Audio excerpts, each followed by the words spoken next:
Hey there, welcome back to my channel. My name is Juliet, and in today's video I'll be addressing some questions I recently got in my course of teaching, or people send me DMs to ask me these questions about the Pearson test of English. Stay tuned so you can know what I'm going to answer here, so you can make changes in case you've been believing some of these myths and misconceptions about the PTE.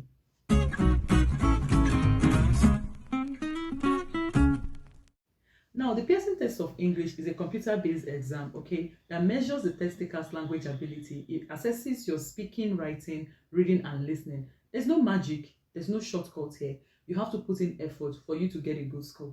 Now, if you've watched my other videos on my success stories of the students I have taught, you hear some people say, oh, I practice about 2,000 of some of these questions, and I'm able to get 90, 90, 90, things like that. So there are no shortcut. Now, this will bring me to the point where I'll be answering these questions. The first question here says, if I read the first line only in the read aloud, which is the first task it is speaking, will I get a full score?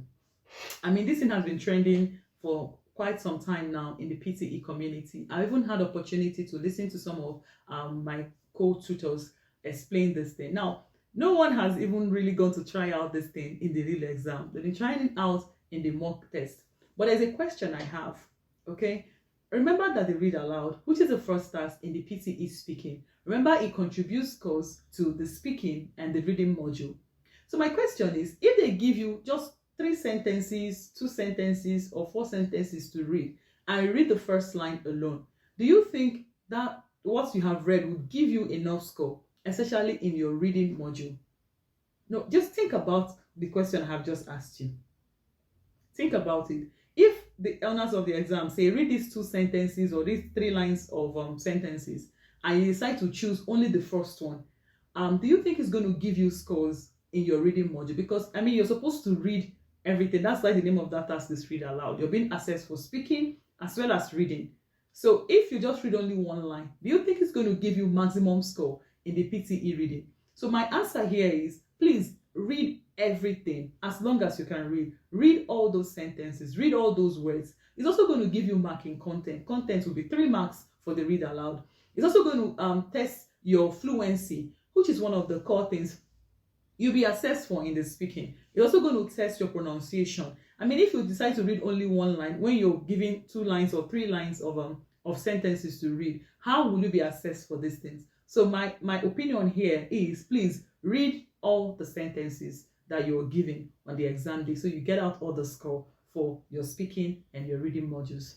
The second question is, oh Juliet, please, I want to seek your opinion for something. Do you think the PTE is more difficult than the IELTS? What's your opinion? Okay, I want to tell you something here. My opinion is not like 100% because I'm a Pearson test of English tutor. Yeah, I also teach the IELTS, but I've had more success stories teaching the PTE.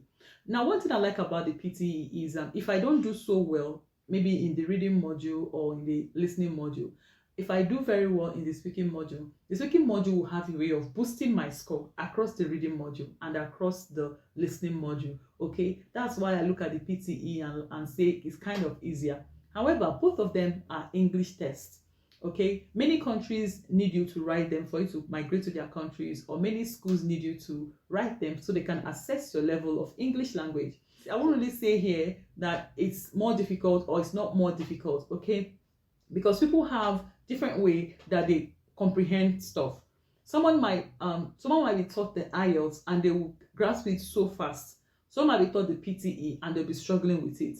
Why am I responding this way? Yeah, I've had a student that kind of stutters. Of course, I'm not trying to talk down on him.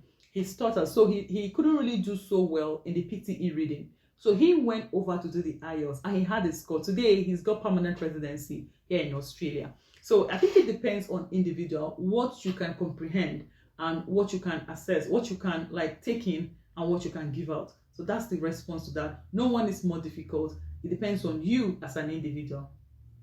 Now, the third question is this: do I need to memorize the fill in the blank questions? No, no, no, straight up. You don't need to memorize the reading and writing fill in the blanks, or reading fill in the blanks, or answer short questions. You don't need to memorize them. I see people try to memorize those things.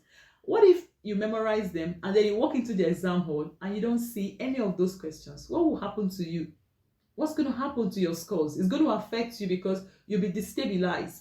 So the best thing you need to do is to try to understand the concept and the context at which words are used in those paragraphs. Okay, if you do that, if you also have a good command of vocabulary, if you also know collocations, group of words that go together, it's easier that way to tackle those questions than trying to memorize.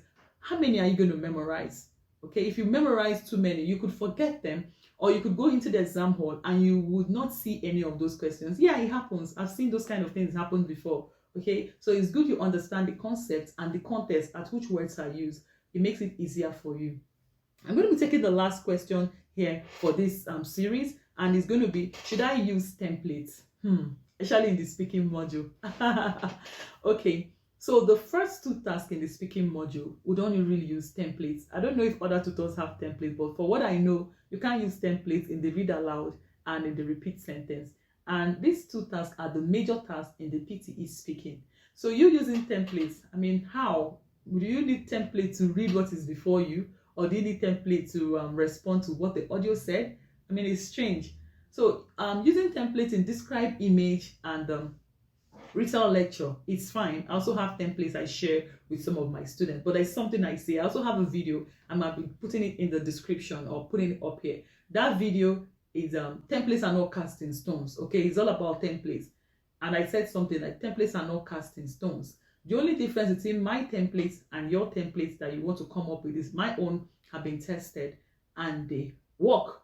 Okay, for instance, the templates we use in the speaking module, especially in the describe image and in the retell lecture, just helps in our oral fluency. So we won't be stuttering, won't be having long pauses and having hesitations, because these things are not expected of you in the PTE speaking. But templates are not cast in stones. Okay, so that means that if you know what you're supposed to do, if you know you're supposed to make sure your content is okay, and if you know that you're supposed to speak fluently and smoothly without pauses and hesitations, and you know how to pronounce words like a native English speaker, then you're good to go.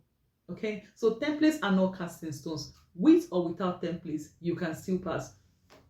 Why am I saying this? Yeah, there's so many people that don't use templates. Like the first time I ever attempted the Pearson test of English exam, I didn't use templates, and I really did very well. I had 90, 90, 90, and then I think 86 or so. I did well. That was the first time. I wrote it in Abuja, Nigeria. Then other times I have tried to write the PTE, then I've tried using templates. I still did well. So with or without templates, you will still do well. You will still get a good score. The best thing to do is to understand the concept of what is expected of you. Have a good understanding of what you're required to do. That way, you'll be able to get the scores that you need. Now, this brings me to the end of this video. Remember to super thanks your girl, okay? Because your girl needs money. Money will put more smiles on my face, and it will make me feel encouraged because I know I'm doing a good work on this platform. Okay, remember to follow me on Instagram at English_prep class and on Facebook at English Prep Class. I'll see you in my next video, guys. Please stay safe. Bye-bye.